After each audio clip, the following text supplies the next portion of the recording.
Berdasarkan firman Allah Subhanahu wa taala di dalam surat Al-Furqan ayat 68, a'udzubillahi minasyaitonir rajim, walladzina la yad'una ma'allahi ilahan akhara wa la yaqtuluna an-nafsal lati harramallahu illa bil haqqi wa la yaznun. Dan orang-orang yang tidak menyembah bersama Allah selainnya, itu tidak syirik.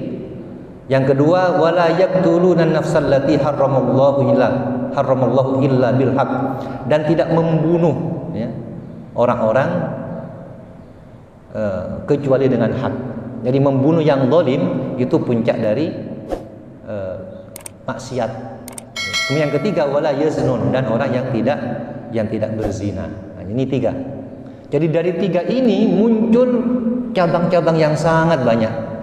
Misalnya yang pertama, dari kesyirikan puncaknya itu cabangnya tuh pertama-tama tadi tebak-tebakan, lihat nasib misalnya ya, lihat nasib, bagaimana bintang ini nanti, dan dia meyakini itu cabang-cabang kecilnya. Nanti datang ke dukun, bawa benda-benda ini, jimat-jimat, terus itu macam-macam, itu nanti puncaknya kepada syirik.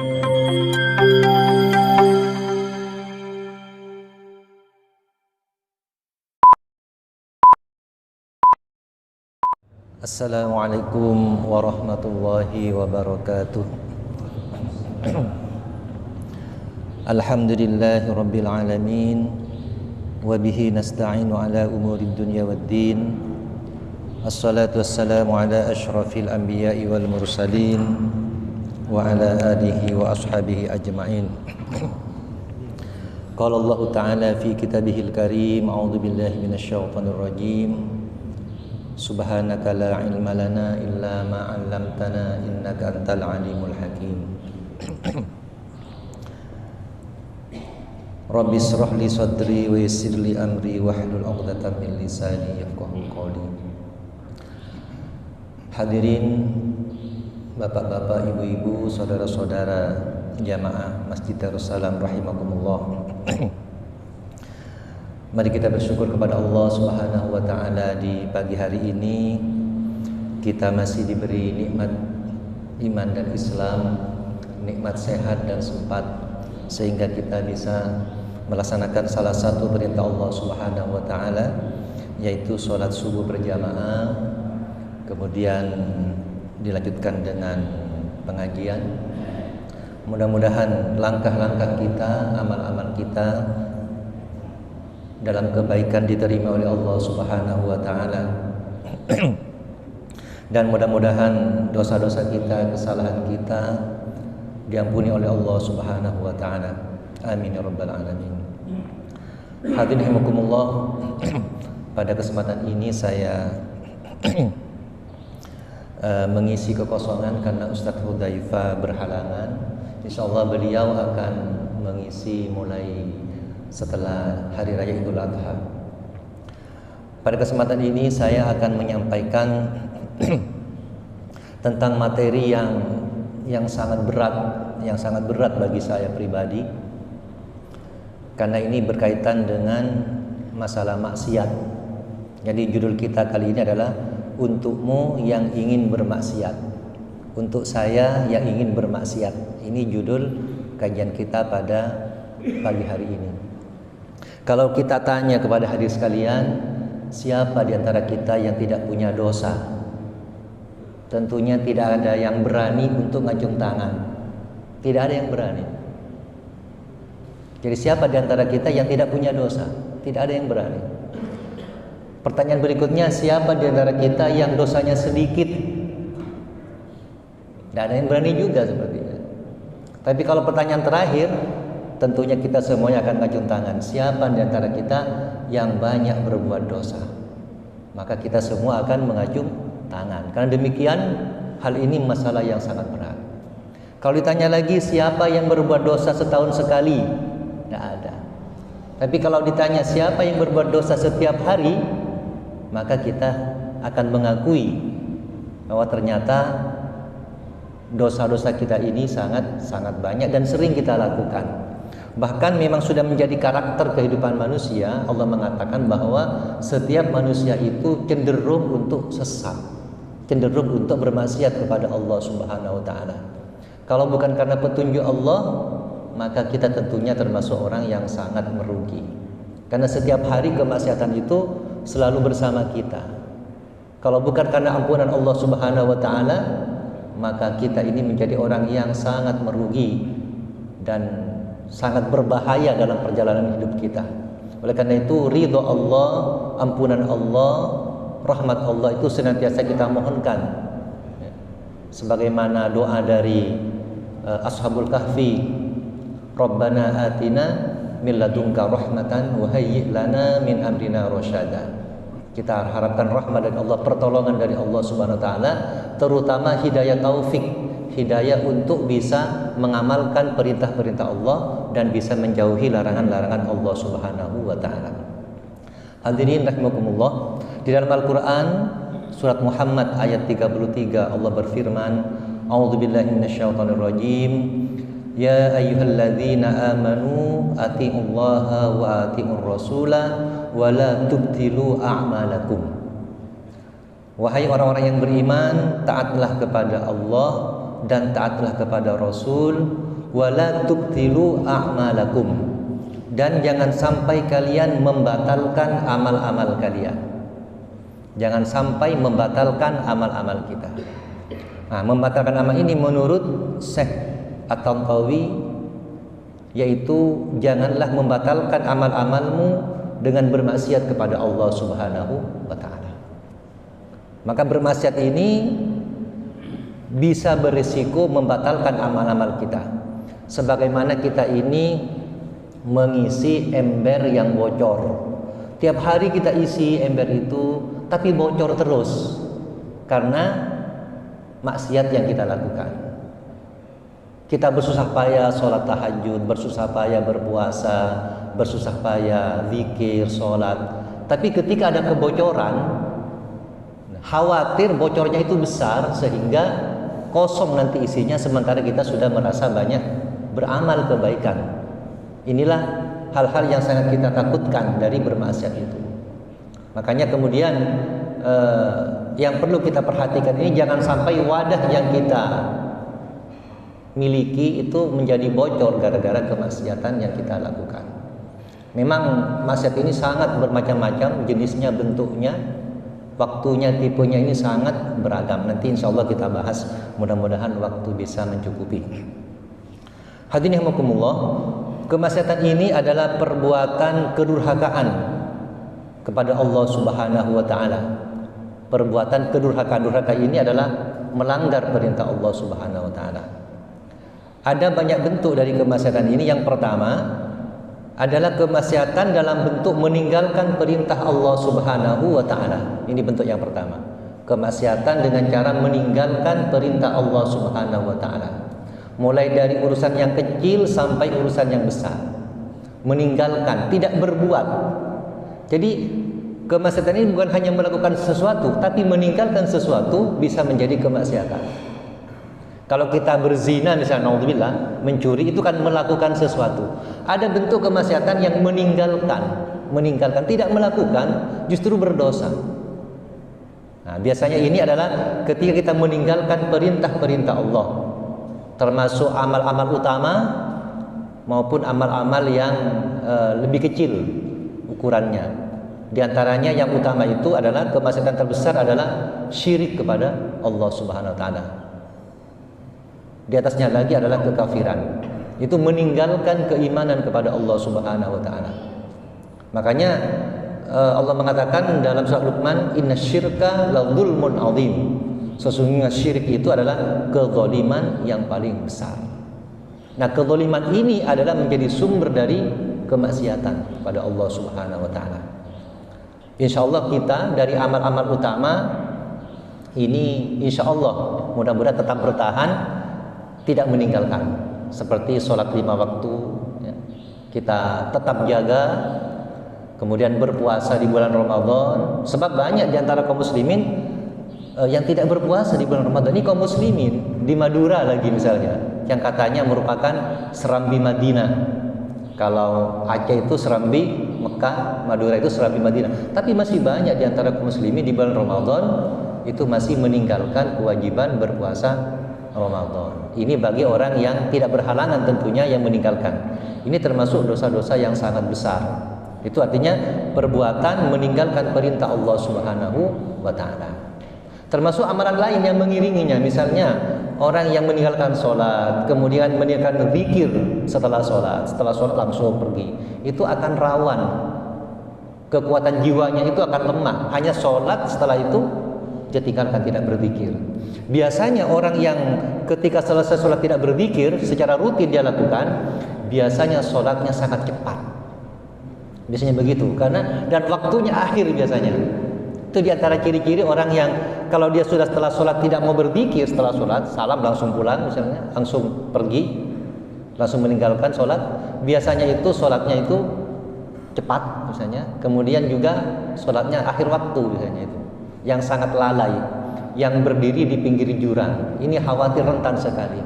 Orang-orang seperti ini mudah terjatuh ke dalam kemaksiatan, bahkan bisa jadi mudah terjatuh ke dalam kesyirikan, mudah terjatuh ke dalam kekafiran. Ini orang-orang yang tidak bisa karena sholat ini menjadi pilar bangunan kita. Ya. Sebagaimana kalau kita ilustrasikan, itu sholat sebagai tiang dari rumah kita, kemudian puasa itu sebagai dinding-dindingnya, kemudian zakat itu sebagai jendela dan pintunya, kemudian haji itu sebagai atapnya. Itu kalau kita ibaratkan sebuah rumah. Maka rumah yang sempurna adalah rumah yang lengkap. Kemudian ada aksesoris-aksesorisnya, itu apa? Zikrullah, tilawah Al-Quran, yang membuat rumah itu menjadi lebih indah.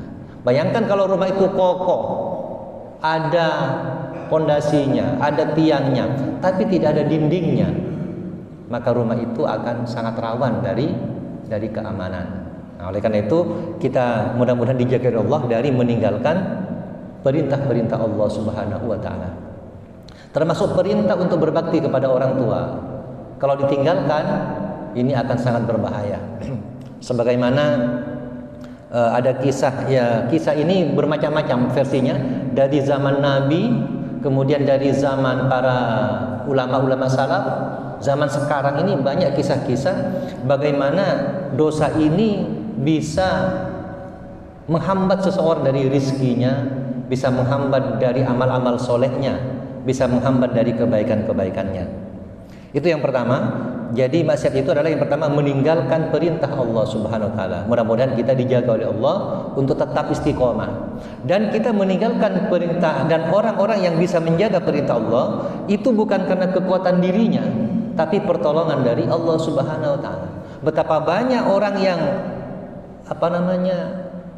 yang sudah menjaga ibadahnya suatu ketika berbalik.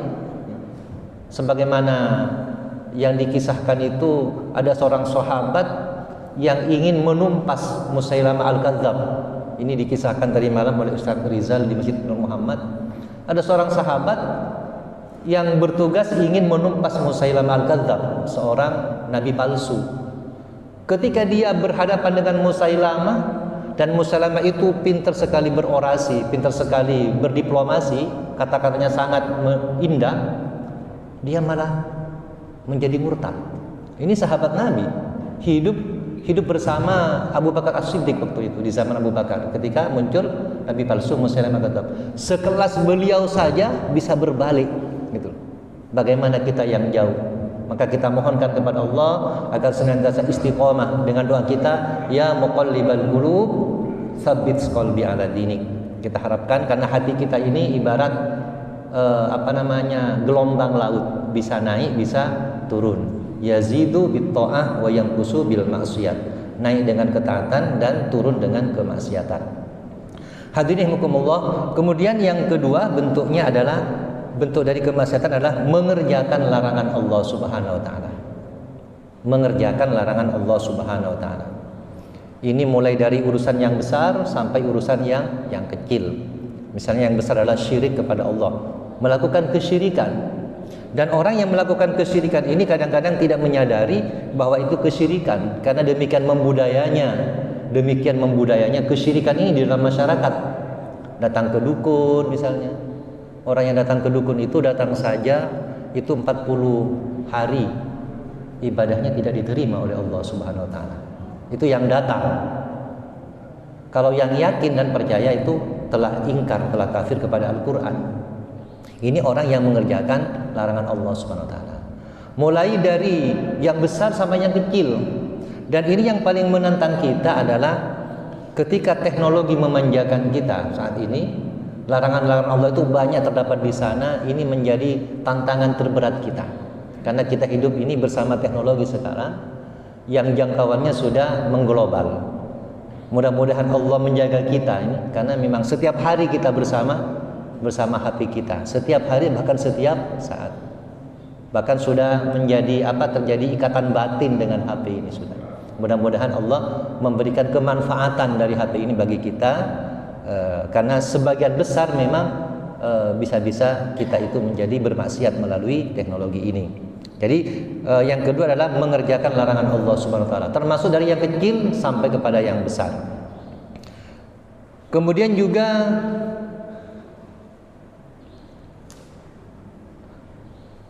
maksiat ini ada yang bisa mengeluarkan dari Islam, ada yang bisa mengeluarkan dari Islam, ada yang tidak mengeluarkan. Yang mengeluarkan itu bisa kemurtadan. Apa saja bentuknya mungkin nanti kita bisa bahas. Ibnu Qayyim beliau mengatakan bahwa ada 3 induk kemaksiatan. Induk kemaksiatan itu ada 3 perkara. Induk kemaksiatan ada 3 perkara. Yang pertama adalah berkaitan dengan hati. Berkaitan dengan hati. Ini kemaksiatan ini cabangnya banyak, tapi puncaknya adalah syirik kepada Allah Subhanahu wa taala. Ini kemaksiatan hati yang paling besar, yaitu puncaknya syirik. Ini bentuk yang pertama, berkaitan dengan kemaksiatan hati, dan ini paling berbahaya bagi kita. Ini bisa kepada taraf keluar dari Islam. Ini kemaksiatan yang paling berbahaya, berkaitan dengan hati. Makanya kemudian yang pertama kita perhatikan adalah hati yang pertama ini. Jadi bagaimana jiwa ini betul-betul lurus dalam keyakinan, ya. Salimul akidah yang selamat. Kalau tidak sangat berbahaya. Dan hati itu menurut para ahli neuroscience itu benda fisiknya itu jantung, bukan liver namanya itu, jantung. Karena hati itu fisudur di dada, sementara liver itu di perut bagian atas. Jadi hati itu bukan hati yang di liver itu, tapi jantung. Jantung karena ada di dada jantung itu, sementara liver itu ada di perut bagian atas, perut kanan itu liver. Jadi ketika ada kata-kata hati dalam agama kita itu arahnya kepada jantung, bentuk fisiknya ya, bentuk fisiknya adalah jantung. Karena jantung ini ternyata memang sentral dari kehidupan kita. Dan disitulah ada rasa, ada pikiran di situ ya. Ada pikiran di otak, ada pikiran di jantung. Jadi hal inilah tempat keimanan kita kepada Allah Subhanahu wa taala. Kemudian yang kedua dari pangkal maksiat ini adalah menuruti dorongan amarah. Dorongan amarah ya. Cabangnya sangat banyak, puncaknya adalah membunuh. Jadi yang pertama syirik, ini pangkal dari kemaksiatan. Yang kedua adalah membunuh. Cabangnya banyak. Yang ketiga, ini adalah maksiat berkaitan dengan syahwat. Dengan syahwat. Puncaknya adalah zina. Puncaknya adalah zina. Jadi 3 pangkal kemaksiatan itu ada 3. Yang pertama syirik, yang kedua membunuh, yang ketiga adalah zina. Itu puncak dari kemaksiatan. Cabang-cabangnya arah menuju ke sana itu banyak. Ini berdasarkan firman Allah Subhanahu wa taala di dalam surat Al-Furqan ayat 68, a'udzubillahi minasyaitonir rajim, walladzina la yad'una ma'allahi ilahan akhara wa la yaqtuluna an-nafsal lati harramallahu illa bil haqqi wa la yaznun. Dan orang-orang yang tidak menyembah bersama Allah selainnya, itu tidak syirik. Yang kedua, wa la yaqtuluna an-nafsal lati harramallahu illa bil haqq, dan tidak membunuh ya orang-orang kecuali dengan hak. Jadi membunuh yang zalim itu puncak dari maksiat. Kemudian yang ketiga wala yaznun, dan orang yang tidak berzina. Nah, ini 3. Jadi dari 3 ini muncul cabang-cabang yang sangat banyak. Misalnya yang pertama, dari kesyirikan puncaknya itu cabangnya itu pertama-tama tadi tebak-tebakan, lihat nasib misalnya ya. Lihat nasib, bagaimana bintang ini nanti, dan dia meyakini itu cabang-cabang kecilnya. Nanti datang ke dukun, bawa benda-benda ini, jimat-jimat, terus itu macam-macam. Itu nanti puncaknya kepada syirik. Nah itu. Maka pintu-pintu menuju syirik ini harus ditutup. Bahkan syirik khafi, ya, syirik yang sangat samar, yaitu riya, itu bisa menjadi jalan bagi kita terhapusnya amal-amal kita. Riya itu syirik khafi, dia itu menyandingkan dirinya dengan Allah. Dia bersandar pada dirinya bahwa saya baik dan semacamnya, sehingga bisa menurunkan posisi Allah dalam kondisi tersebut. Riya, ingin dipuji oleh orang lain, dan itu terlekat dengan kita, dan mungkin kita sering melakukan, terutama orang-orang yang punya kelebihan harta. Ini khawatir, mungkin rumahnya bagus, ya khawatir. Tapi tidak harus begitu. Artinya tidak semua orang yang kaya jadi riya, tidak. Tergantung dari kondisi hatinya. Kadang-kadang orang tidak punya bisa riya juga, bisa. Sama dengan isi surga, itu bukan orang miskin saja. Di surga juga banyak orang kaya. Di neraka pun banyak orang kaya, banyak orang miskin. Karena kondisi hatinya itu berbeda-beda. Maka kita berlindung kepada Allah dari perbuatan-perbuatan yang menuju kepada kesyirikan. Kita jaga betul akidah kita, jangan sampai tercampur dengan kesyirikan. Dan masalah kesyirikan ini banyak tersebar di mana-mana, banyak tersebar. Termasuk juga aliran-aliran tertentu yang bisa menuju kepada kekafiran bahkan. Bahkan di dunia ini aliran setanisme atau disebut dengan satanisme itu tersebar di seluruh dunia. Mulai dari Israel sampai ke Indonesia itu ada aliran-aliran satanisme. Bahkan itu para musik-musik internasional, musik-musik cadas itu ada pemuja-pemuja setan.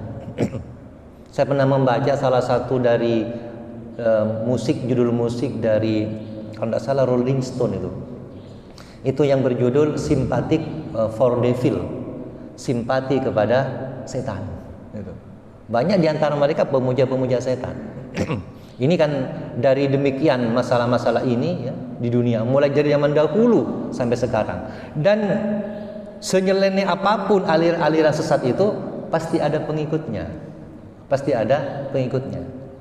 Karena demikian ya, demikian termasuk nabi-nabi palsu di zaman dahulu itu ada pengikutnya. Kan sudah jelas kesesatannya itu masih ada pengikutnya. Dari beratnya kita menghindari dari kesyirikan ini. Ini yang pertama. Kemudian yang kedua, yang membunuh ini puncak. Membunuh adalah puncak dari kezaliman yang kedua, dari kemaksiatan. Cabang-cabangnya banyak sekali. Di antaranya mungkin dengan kata-kata kita, menyakiti orang. Makanya kita kalau menyakiti orang segera minta maaf. Ya, segera minta maaf. Ini pernah saya lakukan dan sering mungkin ya. Saya mohonkan maaf, mudah-mudahan dimaafkan. Karena itu bisa berbahaya. Karena nanti ketika kata-kata kita itu menyakiti, akan muncul amarah. Makanya kadang-kadang kita harus belajar diam, ilmu diam. Jadi ilmu diam ini begini. Kalau kita ibaratkan ini air kita isi sebagian isi dengan soda, misalnya ya. Isinya tidak penuh. Kalau kita kocok ini, kemudian tutupnya dibuka, gimana kira-kira? Meluap kan Pak ya? Meluap sampai isinya mungkin sekian. Tapi kalau berisi soda, kita kocok dan tidak kita buka, tidak akan meluap. Tetap begitu aja. Artinya kalau kita ini punya amarah, punya hal yang berat bagi kita, kalau keluar kata-kata, itu khawatir kata-kata itu akan menyakitkan. Tapi kalau kita belajar diam, menahan diri, insya Allah akan reda, begitu maksudnya. Insya Allah akan reda. Maka kata-kata ini betul-betul harus kita perhatikan. Memang kita sering tergelincir di sini dengan kata-kata, termasuk dalam keluarga kita, dengan istri kita, anak-anak kita. Kalau guru itu dengan murid kita, yang kadang-kadang sudah jam terakhir, ada anak yang cengkal misalnya, kadang-kadang muncul karena kelelahan kita kata-kata yang menyakitkan bagi mereka, yang menurut kita mungkin biasa. Ketika kita ngajar itu anak tidak segera mengerti, wah kamu bodoh dan semacamnya. Itu yang kata-kata itu bisa terekam kuat pada anak-anak, dan dia bisa menjustis dirinya, saya adalah anak yang bodoh, akhirnya saya tidak mau belajar, saya tetap bodoh karena guru sudah ditempel saya orang yang bodoh. Itu kata-kata. Makanya dari sini kemudian muncul amarah, kemudian muncul, kalau lebih besar lagi, muncul persekutuan, mencari teman untuk menimbulkan permusuhan. Kalau taraf yang kecil mungkin berkelahi, atau lebih besar tawuran, bahkan bisa perang. Nah ini puncaknya kepada membunuh ketika nafsu ini dituruti. Nah ini pangkal yang kedua, kepada pembunuhan. Kemudian yang ketiga adalah zina.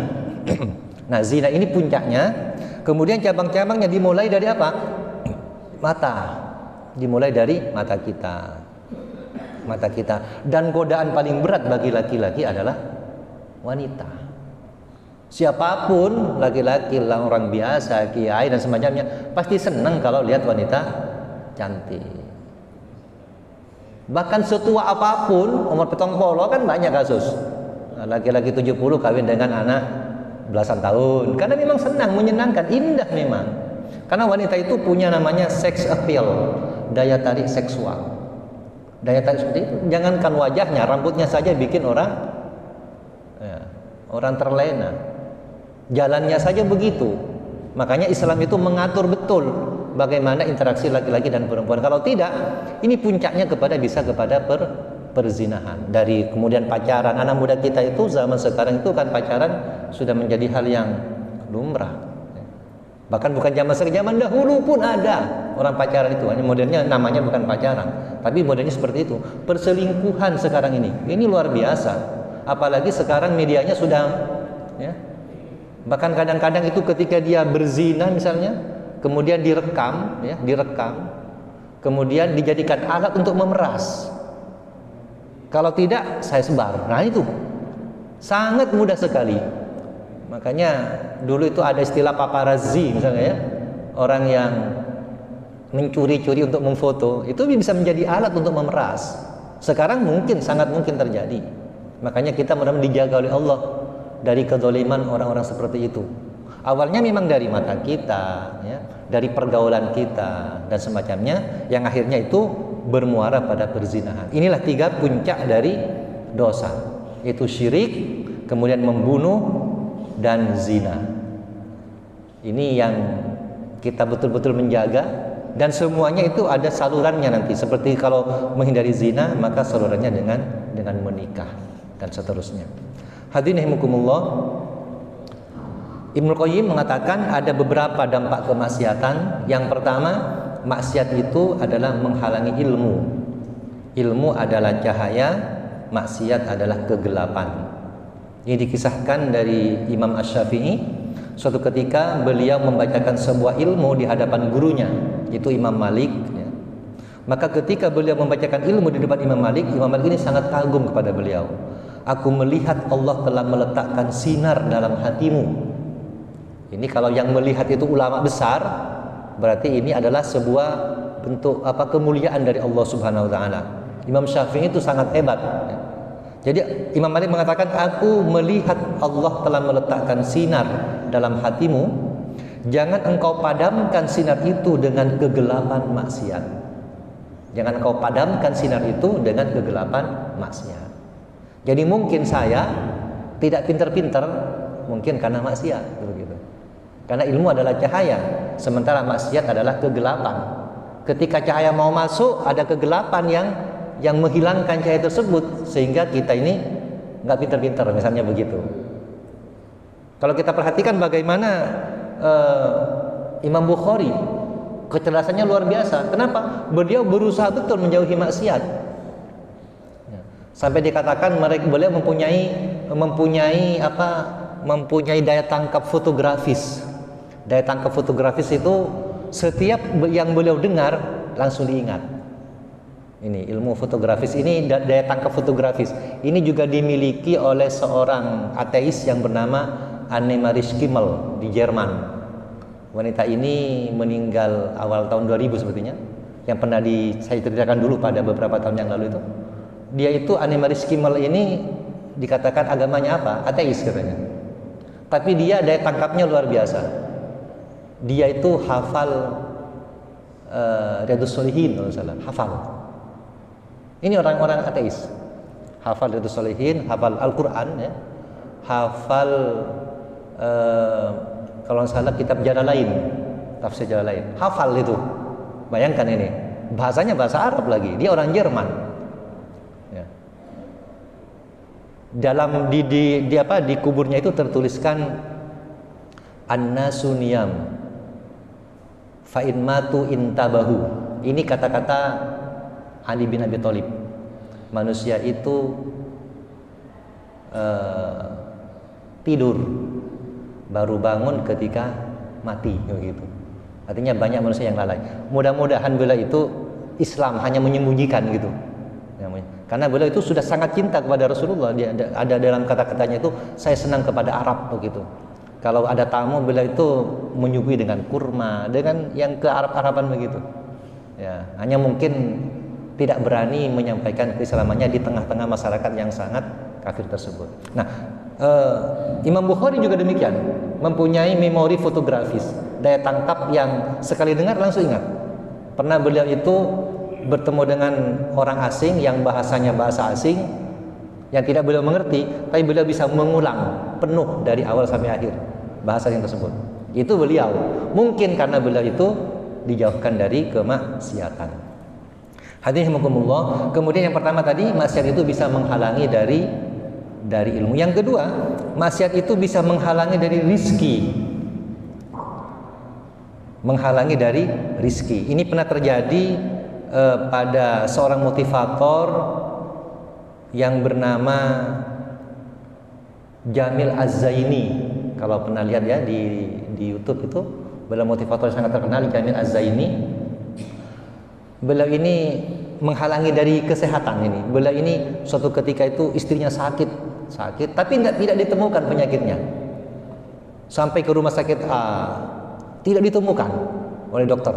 Pindah ke Jakarta yang katanya semalam itu 2,5 juta itu, tidak ditemukan. Sampai beliau itu istrinya itu harus disuntik dengan satu kali injeksi itu 12 juta sehari 3 kali. Ini menangis ini Ustaz Jamil Az-Zaini menangis, ya Allah bagaimana. Akhirnya apa? Mari pada berdoa, dia berdoa, ya Allah. Akhirnya apa? Muncul lintasan dalam pikirannya, ternyata dia ingat dulu pernah berbuat salah. Dia pernah mencuri uang ibunya. Uang itu mau dibayarkan hutang. Waktu itu beliau mencuri karena apa? Tidak bayar SPP. Waktu itu beberapa bulan itu tidak bayar itu. Dia curi, sebagian bayar SPP, sebagian dibuat jajan katanya. Waktu SD. Ini baru terungkap setelah dewasa. Ibunya masih ada. Maka ketika beliau itu ingat itu, ketika sudah berdoa, mungkin sholat itu berdoa, ingat itu, Allah munculkan ilham ya. Maka beliau segera telepon ibunya. Ibunya menjaga anaknya di rumah karena beliau di Jakarta bersama istrinya yang di rumah sakit. Itu sudah siap-siap satu kali injeksi 12 juta sehari 3 kali. Sementara sudah lama di rumah sakit, tabungannya sudah mulai menipis. Akhirnya apa? Setelah itu beliau telepon ibunya, "Ibu, saya minta maaf, ibu ingat dulu ya, uangnya yang hilang.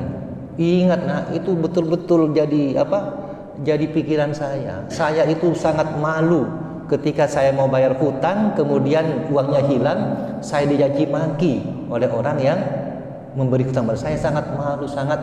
Ya. Tahukah ibu siapa yang mencurinya? Itu adalah aku, ibu." Itu. Aku, ibu. Sehingga apa? Maafkan aku dan semacamnya. Yang dimaafkan. Setelah itu ditemukan penyakitnya. Ternyata ada infeksi di pankreas katanya. Segera bisa ditemukan dan bisa diobati.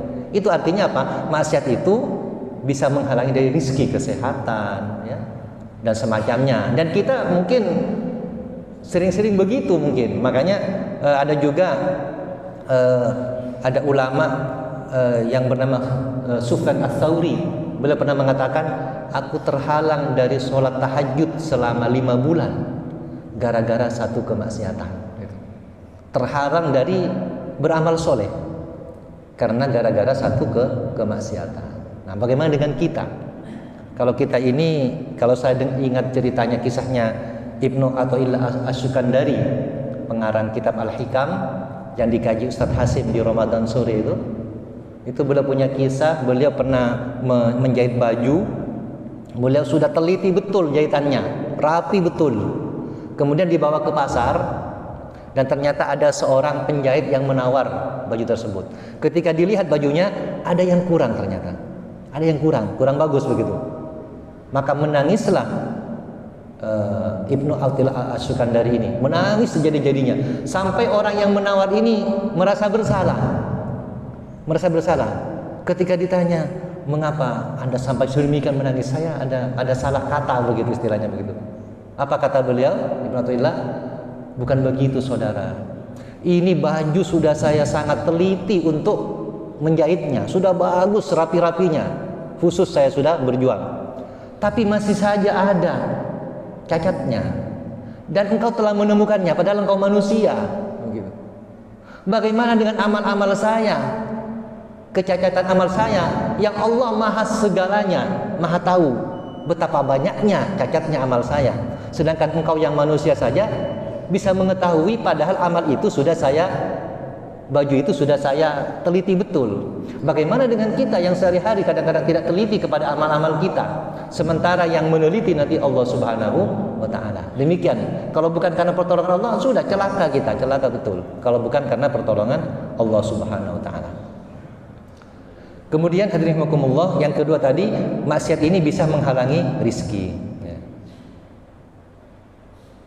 Di dalam kitab Musnad dijelaskan bahwa seseorang hamba tidak mendapatkan rizki karena dosa yang ia kerjakan. Karena dosa yang dikerjakan. Rizki itu karakternya itu sudah ada. Rizki itu sudah ada dan jumlahnya melimpah. Karena Allah sudah sampaikan pada kita, rizki itu ada banyak seperti hujan. Hujan itu kan datang melimpah. Maka siapkan wadahnya. Siapkan wadahnya, jangan bocori itu wadah. Maka rezeki itu akan sampai kepada kita. Tapi kalau kita bocori dengan kemaksiatan, maka kita akan terhalang dari mendapatkan rezeki. Dan kita semuanya memang merasa, kalau saya pribadi merasa betapa rezeki itu kadang-kadang terhalang karena perbuatan kemaksiatan kita. Hadirin rahimakumullah. Kemudian yang ketiga, maksiat itu bisa mendatangkan bencana dan kesulitan. Bisa mendatangkan bencana dan kesulitan. Ini bisa dampaknya kepada kehidupan kita, hilangnya keberkahan, ya. Kemudian bencana-bencana alam itu juga karena undangan dari manusia. Kemudian yang paling berbahaya, sebagaimana ayat tadi, wala tubtilu a'malakum. Ini adalah maksiat itu bisa tertolaknya doa dan amal-amal. Ini yang sangat berbahaya bagi kita. Bisa tertolak. Kita berdoa sampai menangis misalnya, tapi kita masih banyak maksiat, itu bisa mengurangi kemakbulan dari doa-doa dan amal-amal kita.